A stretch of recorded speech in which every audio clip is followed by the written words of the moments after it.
एक दिन गौतम बुद्ध अपने शिष्यों के साथ एकदम शांत बैठे हुए थे।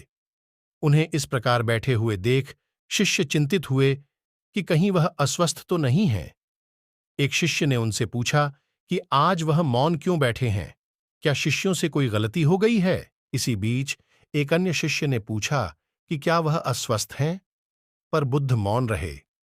तभी कुछ दूर खड़ा व्यक्ति जोर से चिल्लाया, आज मुझे सभा में बैठने की अनुमति क्यों नहीं दी गई है? बुद्ध आंखें बंद करके ध्यान मग्न हो गए। वह व्यक्ति फिर से चिल्लाया, मुझे प्रवेश की अनुमति क्यों नहीं मिली? इसी बीच एक उदार शिष्य ने उसका पक्ष लेते हुए कहा कि उसे सभा में आने की अनुमति प्रदान की जाए। बुद्ध ने आंखें खोलीं और बोले, नहीं, वह अछूत है, उसे आज्ञा नहीं दी जा सकती। यह सुनकर शिष्यों को बड़ा आश्चर्य हुआ। बुद्ध उनके मन का भाव समझ गए और बोले, हां, वह अछूत है। इस पर कई शिष्य बोले, हमारे आश्रम में जात पात का कोई भेद ही नहीं, फिर वह अछूत कैसे हो गया? तब बुद्ध ने समझाया, आज वह क्रोधित होकर आया है। क्रोध से जीवन की एकाग्रता भंग होती है।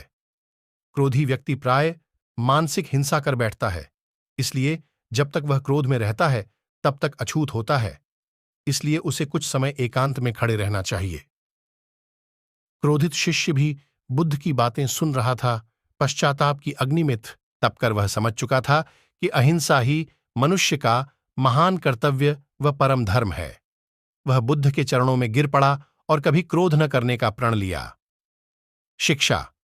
आशय यह है कि क्रोध के कारण व्यक्ति अनर्थ कर बैठता है और पश्चाताप उसे बाद में होता है, जिसका कोई लाभ नहीं मिलता। इसलिए हमें क्रोध नहीं करना चाहिए। असल मायने में क्रोधित व्यक्ति अछूत हो जाता है और उसे अकेला छोड़ देना चाहिए। क्रोध करने से तन, मन और धन तीनों की हानि होती है। क्रोध से ज्यादा हानिकारक कोई और वस्तु नहीं है।